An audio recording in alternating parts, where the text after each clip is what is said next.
My goal is to buy a new house every single year for the next 10 years. So far, I've bought 3 houses in 3 years, so I'm averaging a house a year, and I'm going to explain why I want to do this and how you can do it too. All right, so if I buy a house every single year for the next 10 years, in 10 years, I can be crippled with debt and file for bankruptcy. 10 rental properties, each making an average of $1,000 a month in rent, would be able to achieve FIRE. Yes, financially independent and retire early. So if I had 10 properties, each making $1,000 a month, that would give me a 6-figure income on which I could retire early. And if none of that works and I can't do it, I guess I can just sell my Pokemon cards. So let's break down how I bought 3 houses in the last 3 years and how I plan to continue to buy a house every single year for at least the next 7 years, because I want 10 houses at least, and if not more. So the first thing I did was I bought a house that had a studio apartment. That way I had rental income while living in my house. So my wife was brilliant, saw the opportunity, said, hey, we should buy this house because it has this rental opportunity. We can convert it to an Airbnb. So we converted that studio apartment to an Airbnb, which makes me about $70 a night when it is booked. And I have bookings that'll average out to about $1,000 a month. Now, I say all of this not to brag, but to hopefully to open up your mind and to teach you how you, even if you're starting with nothing right now, can build up enough real estate that you can retire early. So I hope you find this information useful. So yes, on the first house, I house hacked, meaning I bought a house that also has rental opportunity and it actually paid for its own mortgage. So if you're in this situation, find a duplex, find something that has rental capabilities. Now, if you're single and you're like going to college or anything else, buy a house and then find roommates, because then those roommates can pay your mortgage for you. If I could go back and do anything, I wish I would have bought a fixer-upper during college, because I could have had roommates that would have paid my mortgage for me. And real estate has gone up because I went to college in 2010, and that's right after the housing crash. So I would have been so much better off if I would have bought a house rather than just paying rent all during college. All right, step number 2 is pretty important, and you'll see step number 2 actually repeated a lot. So I had this house hacking where I had the studio apartment. The trick was to roll all of my profits. So I never spent that. I never had lifestyle creep and take away that extra profit. I took all of that profit and I rolled it onto another rental opportunity. So for me, that was actually buying a travel trailer. So I saw, at least in the market where I live, I saw a whole lot of traveling going on. That's why I have an Airbnb. And so I said, hey, what if we could buy a travel trailer and then rent that out as well? So that's what I did. I rolled all of my profits onto a travel trailer and I started renting that out. And just like before, I held on to my profits. I held on to my profits like my 3-year-old holds on to the Tootsie Roll that I'm trying to take away from her before she goes to bed. If you get tempted to spend your profits, run away, just like my 3-year-old does. Run away. Side note though, I always catch up to my 3-year-old. I'm kind of like taxes, kind of like the IRS. So the Airbnb made me money and the travel trailer ended up making me an extra couple grand a year. So now that I had 2 cash flow generating assets, I ended up taking all of those profits and rolling it into a long-term rental property. And this one just made complete sense. So I always am looking for opportunity, because that is how you're going to find it. If you're just sitting around and waiting, I'm sorry, not much is going to happen. But if you are looking for opportunities, they end up presenting themselves. So this one came to me. I ended up finding this opportunity to buy a rental property that already had a tenant in it, and she was a long-standing tenant, which is awesome. So I ended up buying this property because it was cash flowing and I already had a tenant. It was really easy.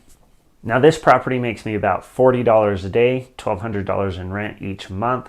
And so I'm able to take all of that, pay down the mortgage on it as well, but then I have profit. So I end up rolling all of that profit into my next asset.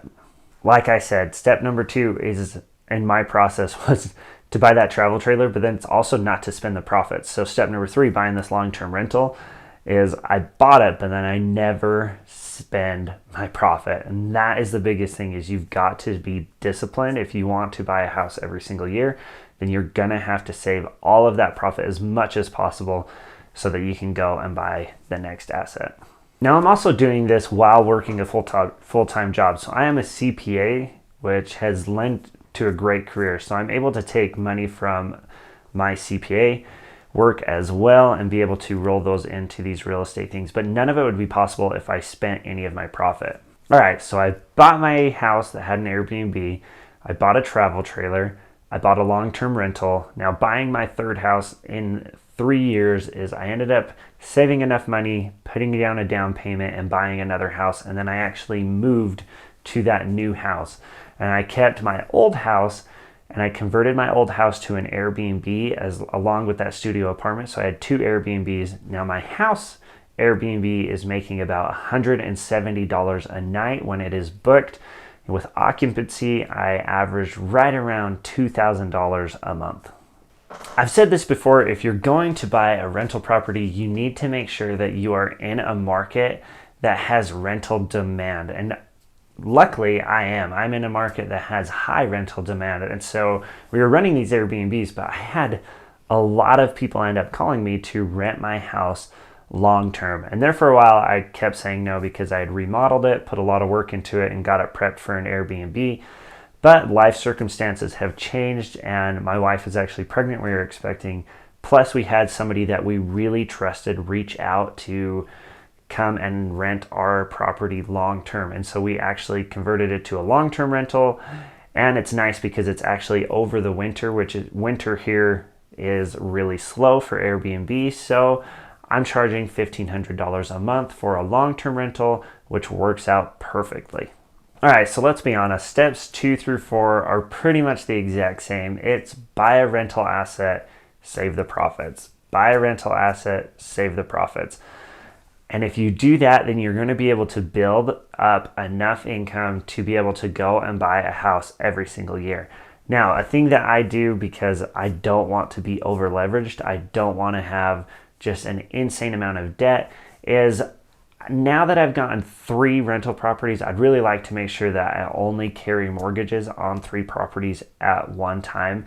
So my next one, I'm paying down a house, that long-term rental that I bought, I'm paying that down so that I have an asset completely paid down, and then I'll still take all of my profits and keep rolling and buying another house.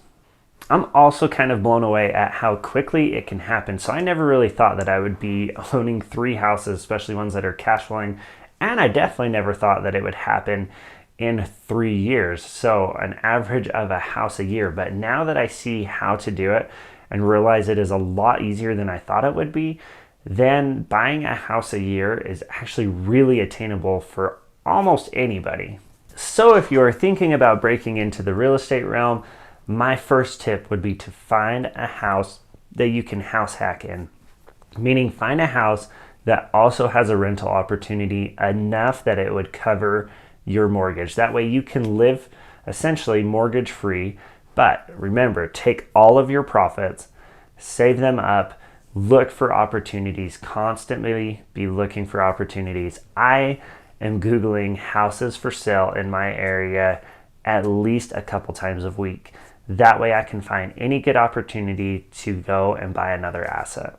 Now with real estate, at least for me, I look at it purely from a cash flow standpoint. So you have to find something with sufficient cash flow to pay the mortgage plus any incidentals that you have. So if you have a furnace go out or a water heater go out or anything like that, you have to be able to cover it. So a rule of thumb for me is I like to find something that at least nets me $500 a month, because $500 a month is $6,000 in a year. And I feel like with $6,000 in a year, I am able to cover any, emergencies that may happen, like a furnace going out or something like that. Now, if I can buy 3 houses in 3 years in a tiny little town and have them be really great rental opportunities, anybody can. It is possible. So, like I said, find one that you can house hack in and then just keep rolling your profits. Thanks for watching. If you have not yet, subscribe, and we'll catch you guys next time.